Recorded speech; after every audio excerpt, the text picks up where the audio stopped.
Welcome to Leadership, the secret sauce, where extraordinary coaches and leaders reveal what makes them exceptional.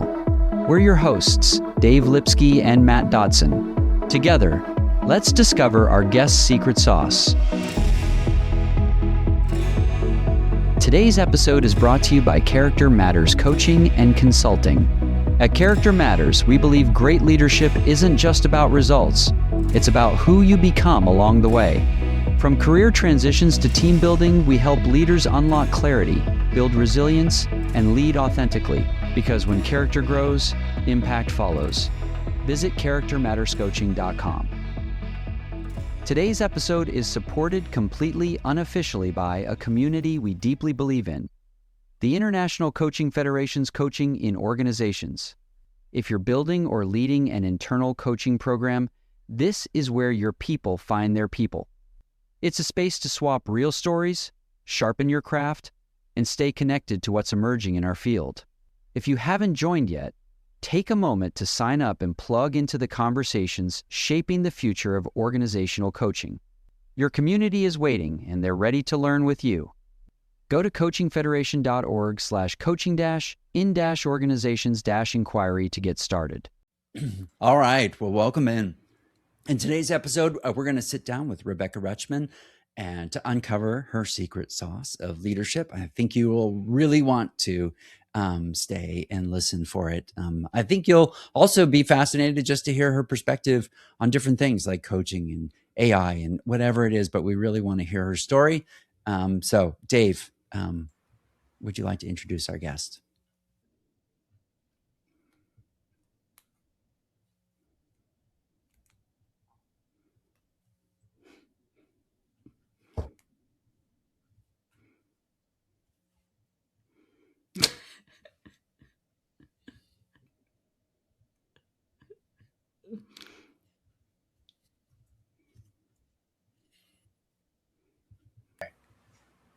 I would say I'm at a 9 at the moment. A 9. I like it. What has you at a 9?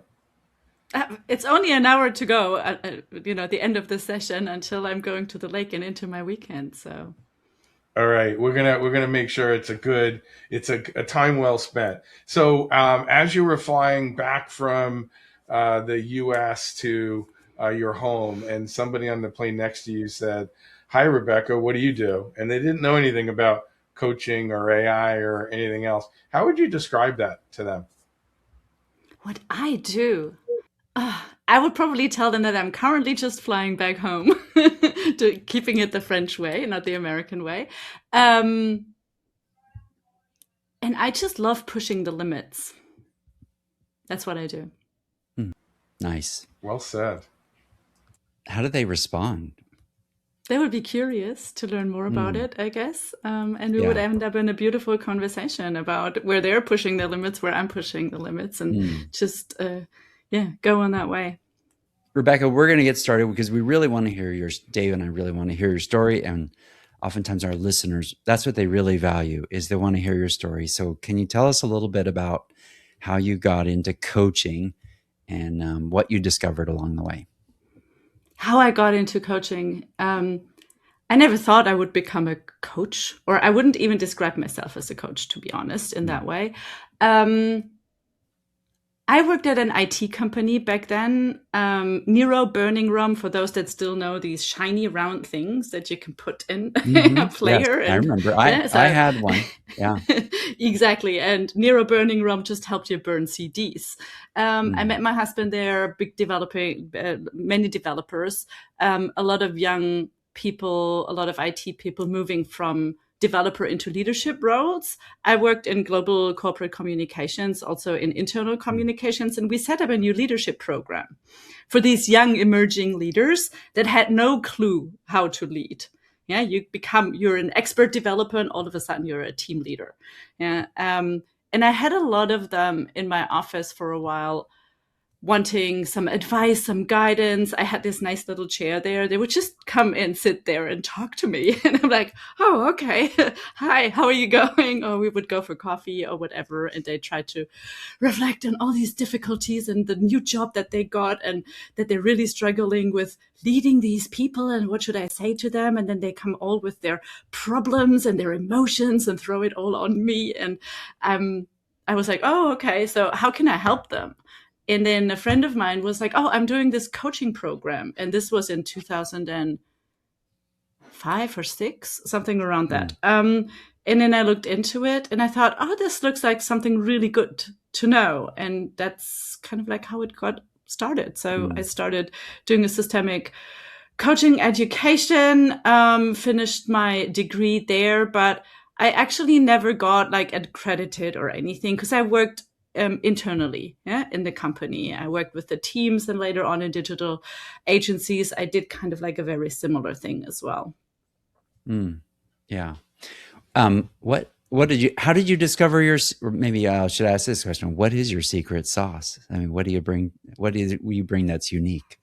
Interesting that you ask, because I never thought I would have a secret sauce, but thinking about this for me is always like, I'm very good with change. I might be slightly startled in the beginning when something's completely different, but I always find a path forward. So for me, adapting is easy to a certain extent, of course. And it's also, like I said before, I just love a challenge and I love to push limits. And I'm not scared, of new and unknown situations. I think that's one of the things. Yeah. When you sort of discovered you're willing to, it's sort of an interesting mix of how you combine an IT and coaching together, and people were attracted to you. Anyway, I think that still holds true. Just to be, other people are just attracted to your perspective on things. Maybe you can share a little bit, like, okay, so you're in the early 2000s. Are you still internal in the early 2000s? I just started my job. I came out of university 2001, 2002. Yeah. So. All right. So how long did you stay internal before you sort of went out on your own? What do you mean with went out on my own? As a coach or as a leader?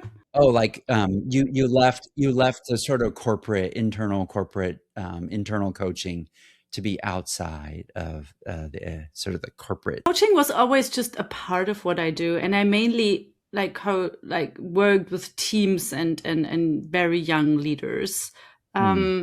So for me, it's like I didn't leave it to become an external coach or something. That was never my intention, to be honest. I worked then in digital agencies on conceptual work, did UX, UI, and worked again with teams. And I was a team leader there. I was head of the conceptual department and social media.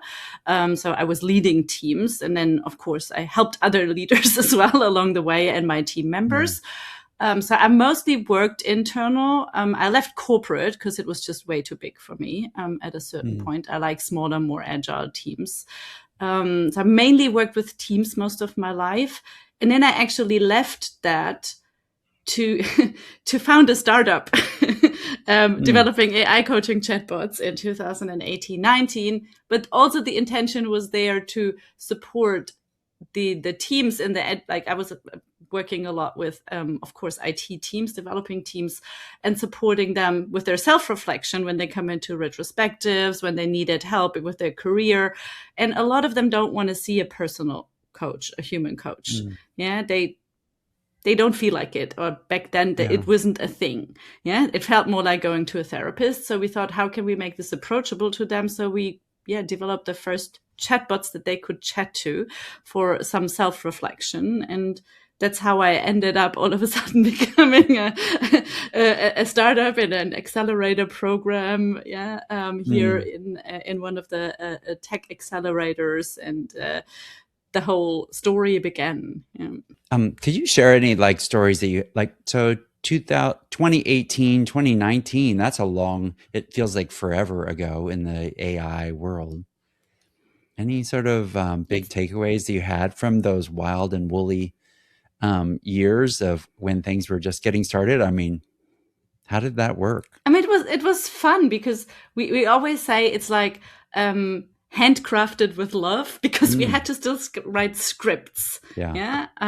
to make that all work, and it was designed, and that's where my conceptual background comes in very nicely, and also my IT background in designing all that, because you had to orchestrate it by hand. There was no generative AI, natural language processing was not at the point where you could use it for anything helpful for coaching. Yeah, it could do intent recognition or other little things, but nothing that would really help to design nice coaching conversations. Yeah. So yeah, it was nice. It was really hands-on. We would actually do paper in the beginning for the first prototypes that people had in front of out code themselves. Or what? Yeah. No, we printed out the screens that they would go through. Oh, wow. And then they could fill that in handwritten on what the chatbot says, what their answer would be, and then flap that to the next, because we wanted to test if the flow is good. Yeah. And if there are any disturbances in the script and how we can improve that. So we did like real UX research there. Yeah. Back in those days. Yeah. Yeah, there's something very, very interesting, Rebecca, about the art, the craftsmanship of doing that, and how now we can throw things into Claude Code or do some things that we're not having to actually craft that experience. Right? What do you, in terms of like where you're at in terms of being able to still create a good user experience, right? How much is art? How much is science? How much is just using AI in different ways? I think it's all three. So you have to know on how these AI systems work. Yeah. Otherwise, you can't craft anything. If you don't know how to work with wood, you can't build anything with wood.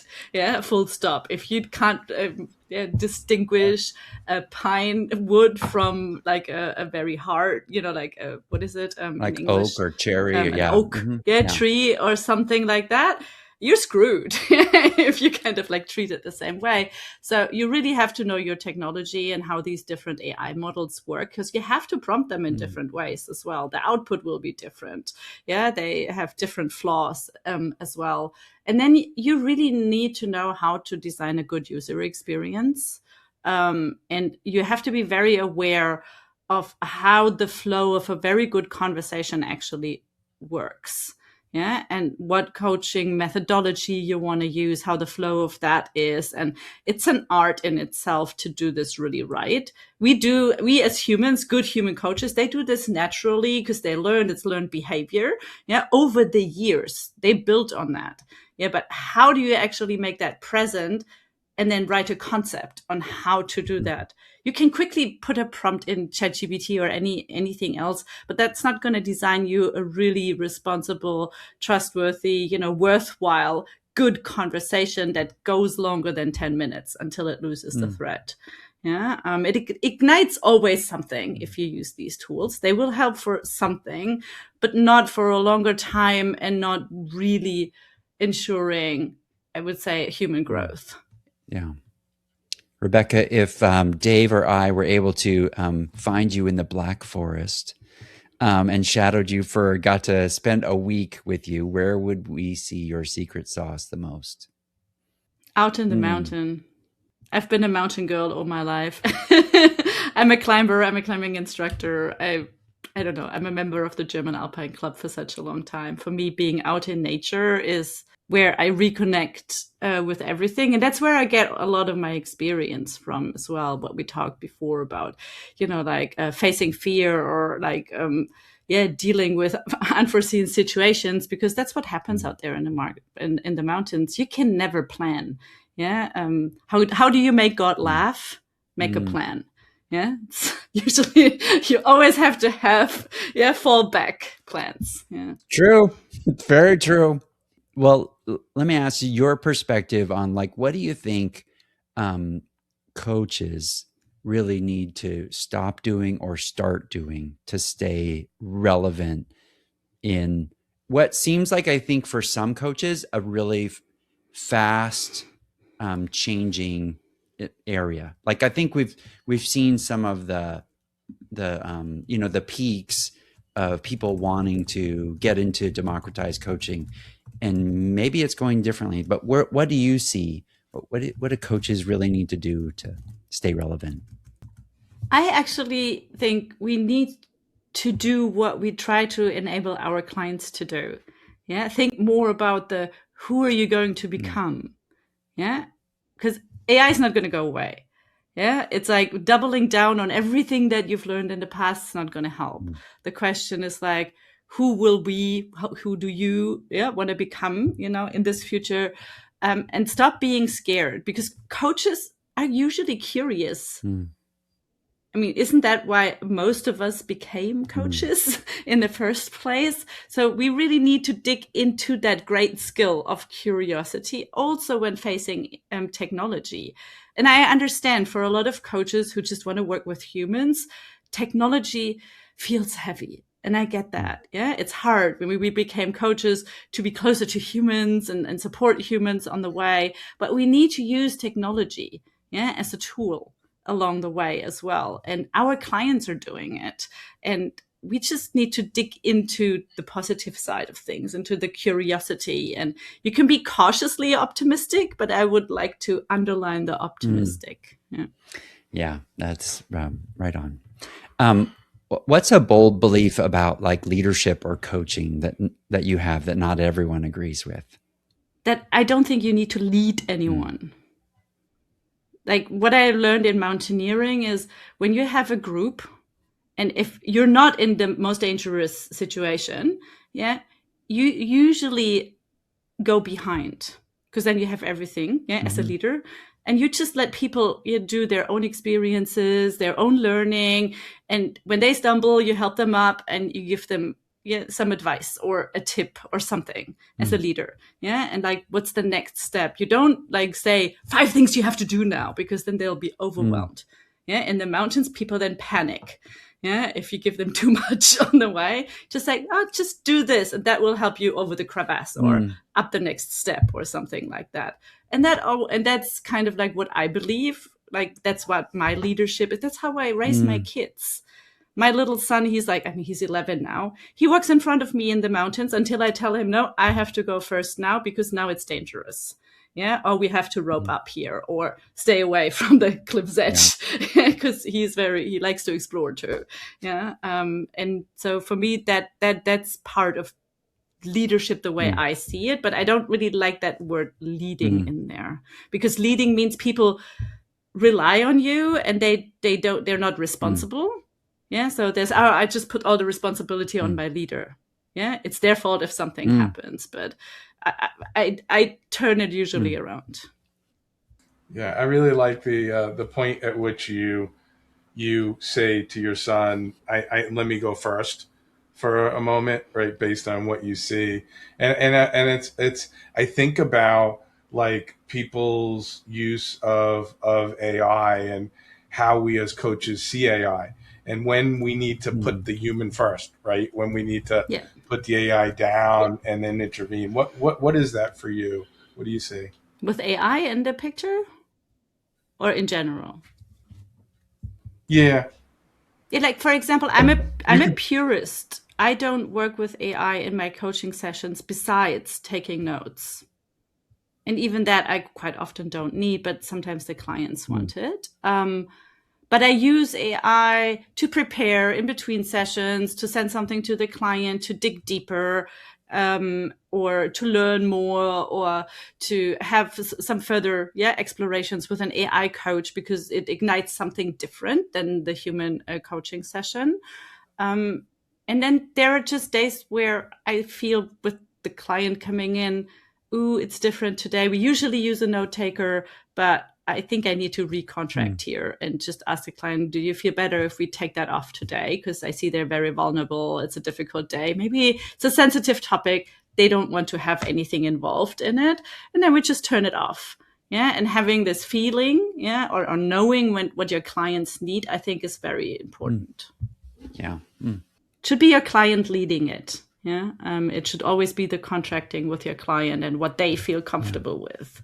Yeah, and of course you as well. Sometimes clients come in with something very, very experimental, also with AI, because they like to explore things too. And maybe sometimes the coaches don't feel comfortable with it. And we should be at eye level with them and should also be able to just say, ooh, that doesn't sit right with me. Would you mind if we not do that? Yeah, but maybe what have you learned about this? Or what's it that really sparks something for you? And then we can have a conversation about that. Yeah. Rebecca, if you had to design or identify your ideal coach, what would you want from a coach today? I like people challenging me, and I'm not sure if this is an ideal coach. So, and just be present and just know when, I need just someone there to listen, and when I need someone to challenge me. And that's one of the questions I learned from someone really great in my network. Just that question in the beginning, how do you need me to be as your coach today? Because every day is different. Yeah. And I always thought this is one of the most beautiful questions just to ask, just to set the stage for whatever comes. Yeah. Yeah. You've kind of touched on a couple of different, like each time around intuition. I think of the quality of intuition, like whether that's the coach asking or to be able to say, hey, do we need to? Maybe it's also observing. Yeah. Yeah, like maybe we need to turn off the note taker today. I think the ask is really, I don't know sometimes if the client would even ask that, but I think the coach in a more sort of heightened intuition would say, hey, is this, what do you need? And I'll allow them to ask. Yeah, and AI note takers can disturb, and the coach would never say something until it's really bad. Yeah. So I always like offering that first. Yeah. If that's helpful for them today or not. And that anytime during the session, they have the control. With some clients, you can also say, you record it on your side, you keep it, and you can turn it off anytime you want. Yeah. And then I like giving the power to the other side. Yeah. Or empowering them to be in control of what's going to happen. Yeah. You describing your son, my children are older, and I find it fascinating. We're talking so much about children still being able to learn to connect with other humans, while like social media and the world around you is changing. What if you feel comfortable answering this? What's most important for you to teach your son to connect with humans? What's your focus there? That you have to work things out. We just had a situation last week with my older son. He's 14, around a school project. And you know how they sometimes go if you have to work with others and they don't put the same effort in and all this. And I mean, they're 14, so they still have to work this out. So I'm just like, you need to talk about this. Yeah, but she doesn't want to. Like, just go for some ice cream. Everybody loves ice cream. They'll come for an ice cream. Yeah. And that's always my secret. Yeah. I'll go and take people out for an ice cream. Because, I mean, isn't it ice cream therapy when you're a teenager? Ice cream an always adult helps, especially when it's for adults, for everyone. I think Ben and Jerry's even had this chocolate therapy ice cream at some point. I loved that one. This was exactly the note. And I love to see that they do it. They work it out. And we don't give that young generation enough credit. I mean, like, they grow up in a different world. They have to process a lot of different things. And when I see what these 14-year-olds can already do on having like difficult conversations like that with each other, I couldn't do that when I was 14. Let's say, I would always say things out loud, and then my fellow students just ignored me. I was too much. They didn't want to have the conversation. They didn't feel comfortable. So that's okay. I give them credit for it. I get it. I was a lot when I was a teenager, but that's fine.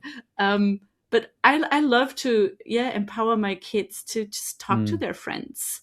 Like, if there's anything, like, let's sit down, talk about it. Yeah. And there's always a solution for everything. Yeah. The question is just, what do you want? And what does the other child want? And maybe you can meet somewhere halfway. And I think that's such an important skill for them to manage early on. Maybe you could share a little bit, Rebecca, like What do you recommend as far as like unconventional or even conventional resources to leaders? Like, where do you go? Like when you start working with them and they're like, hey, is there something that you would, additional reading that I can do in between my coaching sessions to help me in my leadership? Where would you go? I don't have the thing per se. It depends on the person as well. And like I said before, I always like to push their limits. So I give them either something fun or something thoughtful, or I listen to all kinds of podcasts or shows, or just made my husband laugh yesterday because I had a deep dive into everything Trevor Noah did, because I didn't follow him for a while. Because he says he does also some really fun stuff around Germans and French, and yeah, we like that here. So it's kind of he gives everyone some of his advice or some of his jokes. And just give them something that just like disrupts their thinking. Yeah, that's what I usually like. Or just tell them, just go outside. Yeah, just do a walk, no phone, nothing. Yeah, and just, if you have a dog, great. And if not, you just go somewhere outside and don't look at your phone for an hour. Leave it at home. Nothing's going to happen. Nobody's going to die. Yeah, so I'm pretty sure about this. I mean, I'd say 99%. And just try to connect with yourself, with your own thinking. And because I love being on my own. I know not everybody can. I go hiking for 3-4 days, and it gives me a lot. I get the most insights. And sometimes when you have a bad day, I just ask them, just turn on some fun music. Yeah. And that's how you can maybe then do the hard things, like doing the dishes at home. I don't know about you, but my husband loves it. I hate it. Yeah. So I don't have fun doing the dishes. I need some good music and some fun costume or something to get through that. Yeah. Nice. Maybe you can share a little about your own podcasting journey. Like, what is that like for you? Like, and how long have you been doing it? I did a podcast a few years back. I don't know, David, if you have ever listened to it. It was early explorations. I think we started in the pandemic. Yeah. Anyways, it was called The Future of Coaching. And then we stopped for a while, and then I always wanted to get back into it. And now around the NYU summit, we thought we have these leading voices edition, and then I thought, no, but this could be a start of a bigger project. Yeah. And so we started the Human and AI podcast, and I was very hesitant in the beginning of all the work that you have to put in it, because here comes the gym and I need to do everything right. There has to be, like all the plans set up, with the Kanban board and the boxes, everything. But I'm really enjoying it. And I think all these conversations, they always ignite something in you too. They bring my thinking further now, week by week. And I love it. Yeah, but it's more work than you think in the beginning. Yeah. So all my respect for where you're already gotten with your podcast. But it is super approachable. I think that's one of the things that I really like about podcasting is all of a sudden you can really get into a conversation with someone. It doesn't feel overproduced, or it doesn't. I mean, I think that's one of the reasons why Dave and I started the podcast is because we really love spending time with coaches. And we found this a way to just hear their story, because each person's story of how they got into it, if they really thought about it, is really actually unique and special.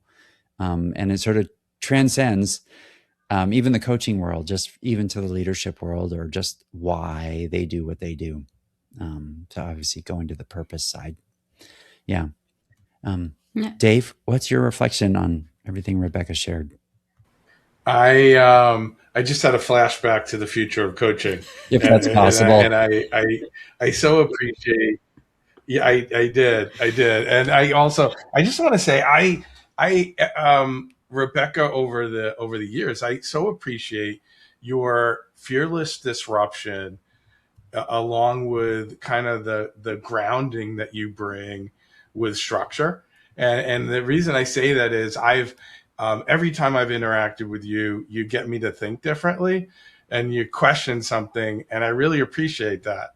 And then the other part of it is that I've learned how much you love nature, and grounding, and the ability to do both of those things is we can't be afraid to disrupt each other's thinking. And I love that you bring that. And then also we need to take care of ourselves, and nature is a big part of it for me as well. So thank you. And I think my insight from the discussion, you said something, it was a little bit, is like just dealing with one thing at a time.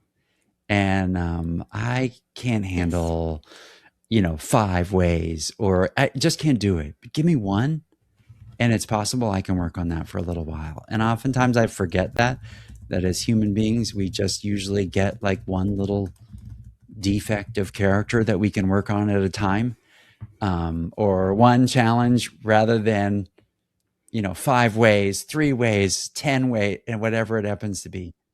Yeah, you don't need that. Because I just can't, as a human, I just can't process all of that at once. And I just appreciate that. And you are all. It's actually from Kill Bill. Do you remember that line? Yeah. Sorry, I'm a bit of a movie nerd sometimes. First things first, wiggle your toes. Just try to focus on that first thing that you need to do, because if you can't walk, there's no way of getting up. Very nice. That was a great movie. Rebecca, what is the best way for someone, you kind of joking, you said that if we could find you in the Black Forest, we would see you there. What's the best way for someone, one of our podcast listeners or other coaches, what's the best way for people to get a hold of you? The easiest is just to connect with me on LinkedIn, and then write me a message. That's where I'm most responsive. Emails are for me almost like fast miles. So, sometimes I just drop the emails, but I usually am more reactive on LinkedIn. And if you are in the Black Forest, you can try to find me. And I'm usually higher up. And for those of you that are listening, Rebecca has a website, vivalacoaching.com. If you want to also see some other stuff that she's on, it's usually she'll post on something that she's on or something like that. I think that's always, and to actually see what it looks like, to really use some really great artwork on a coach's website that is, anyway, I really appreciate it as an artist. There are very cool illustrations. I'm my own agency, and you see who I am by just looking at it. We like the Rebel Guardian of the Galaxy and League of Legends style. So that's my if IT you're a fan, heritage here. Rebel Guardian of the Galaxy. Wow, I love that. Yeah. Oh gosh, my sons are both addicted to it now. So they never. Yes, they're always good. Yeah, my little one is into nature, so he loves Groot. My daughter planted a tree out back and called it Groot about 10 years ago, I think, when it first started. And Groot has grown.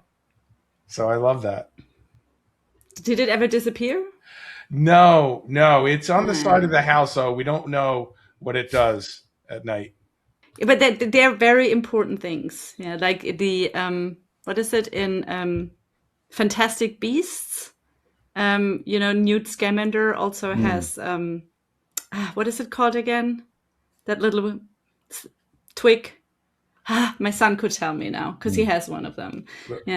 Always goes with them. Yeah, it's the grounding. Yeah. The grounding, the superpowers of nature. I like it. Yes. We've had a lot of our guests talk about that grounding piece. And I think sometimes people forget it in the terms of coaching. Like they really just don't realize how important it is to being to showing up well.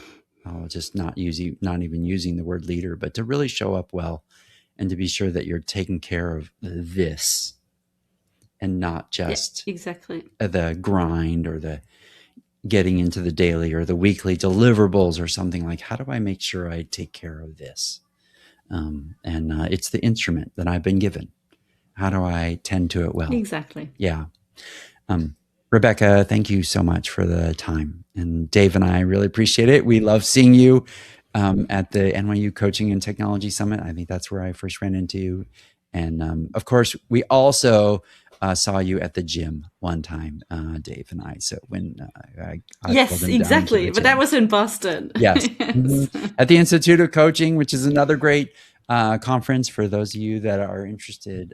Some of our guests That's where we met them and where we invited them. Thank you. And thank you, Rebecca. Thank you. And you have a beautiful weekend. For our guests, You as well. don't forget to like and this podcast, subscribe. That certainly helps us with our guests and future guests. And thank you so much. Thanks for listening. If you love this podcast, please share it with another coach or leader. Make sure you go to the show notes to get all the resources from today's episode.